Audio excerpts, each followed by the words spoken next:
जैसे ही आपकी pregnancy confirm होती है, जैसे-जैसे आपकी प्रेगनेंसी आगे बढ़ेगी, वैसे-वैसे आपको बहुत सारे संकेत देखने को मिलते हैं।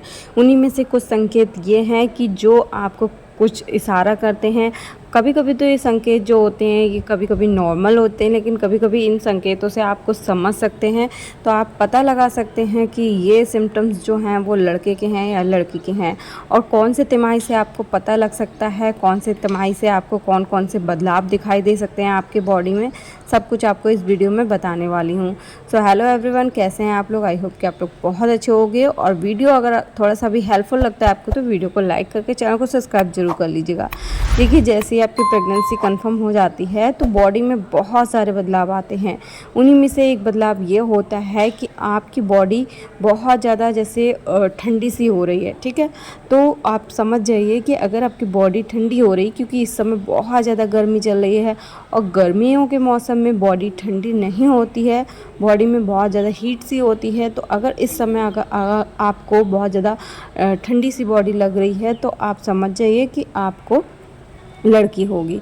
लेकिन कुछ लोग बोलते हैं कि ये चीज़ें जो हैं वो नहीं होती हैं सही। लेकिन मैं आपको ये एक चीज़ क्लियर करना चाहती हूँ, जो आप देखिए 100% तो आपकी डिलीवरी के बाद ही आपको पता चलेगा कि आपको बेटा होगा या बेटी होगी। लेकिन ये कुछ सिम्टम्स होते हैं जो कि जो पुराने ज़माने से चले आ रहे हैं, जो कि पुराने बुज़ुर्ग लोग बॉडी को देख के जो बता देते हैं कि बॉडी का मतलब बनावट को देख के बताते हैं कि उनको लड़का होगा या लड़की होगी। वही सिम्टम्स आप लोग के साथ जो है वो मैं शेयर कर रही हूँ। लेकिन इनका कोई भी आपको इनका कोई साइंटिफिक प्रूफ नहीं है, तो आपको भी 100% इन सिम्टम्स पर भरोसा नहीं करना चाहिए। सिर्फ आप अंदाज़ा लगा सकते हैं, ठीक है, क्योंकि आपको डिलीवरी के बाद ही 100% पता चलेगा कि आपको बेबी बॉय हुआ है या बेबी गर्ल्स हुआ है। फ़िलहाल इन सिम्टम्स के थ्रू आप एक मतलब मनोरंजन के थ्रू ये सिम्टम्स को अपने ऊपर आजमा सकते हैं। अपना मतलब एक अंदाज़ा लगा सकती हैं कि आपको लड़का होगा या लड़की होगी। क्योंकि बहुत सारी माँओं की इच्छा होती है कि उनकी जब पहले संतान होती है, तो उनको लगता है कि हमें बेटा होगा या बेटी होगी, जिससे कि हम अच्छे से तैयारी कर सकें, उसके सपने देख सकें। तो इसलिए आप थोड़ा बहुत अंदाज़ा लगा सकते हैं, ठीक है। दूसरा सिम्टम्स होता है कि अगर आपकी बॉडी जो है, पूरी बॉडी ठीक है, आपका पीछे बैक साइड जो है वो बहुत ज़्यादा मतलब हैवी हो रहा है, ठीक है, तो ये भी कहा जाता है लड़की का सिम्टम्स होता है।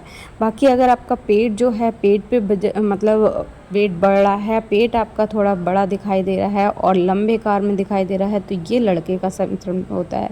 इसके अलावा अगर आपकी एड़ी वगैरह गर्म है, आपकी एड़ी फट रही हैं, तो कहा जाता है कि ये सिम्टम्स भी जो है वो लड़के का होता है। बाकी देखिए, ये कहा जाता है कि अगर आपका जो पेट है और पेट पे जो लाइन बन रही है, काफ़ी लोग ने इस लाइन को जो है नोट किया होगा।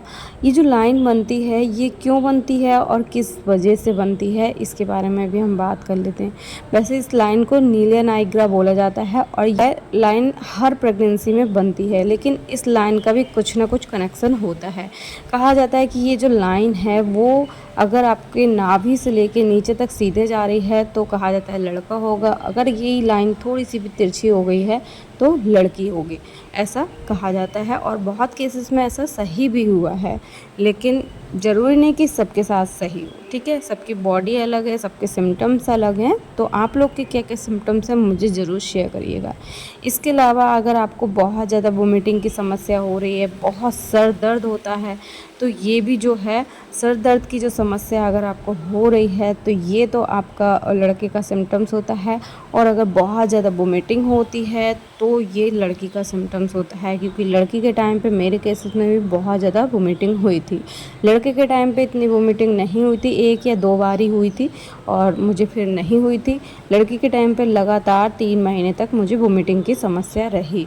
तो ये प्रॉब्लम अगर आपको हो रही है, तो आप एक बार थोड़ा सा इन चीज़ों पे गौर करके देखिए कि आपके संग ये हमेशा बनी रहती है या फिर कब हो रही, कितने दिनों में हो रही है। इसके अलावा अगर सर में अगर आपको बहुत बहुत ज़्यादा तेज़ दर्द है तो आपको एक बार डॉक्टर से संपर्क ज़रूर करना चाहिए, क्योंकि सर का दर्द जो है वो कभी कभी किसी और वजह से भी हो सकता है, तो आपको लापरवाही नहीं करनी है। आई होप कि ये जो वीडियो है आपको हेल्पफुल लगा होगा। वीडियो थोड़ा सा भी हेल्पफुल लगा है तो वीडियो को आगे ज़रूर शेयर करिएगा, और अगर चैनल को अभी तक सब्सक्राइब नहीं किया है तो चैनल को सब्सक्राइब कर लीजिएगा। इसके अलावा कोई डाउट है आपका तो कमेंट में पूछ सकते हैं। तो चलिए मिलती हूँ नेक्स्ट वीडियो में, तब तक के लिए bye bye and take care.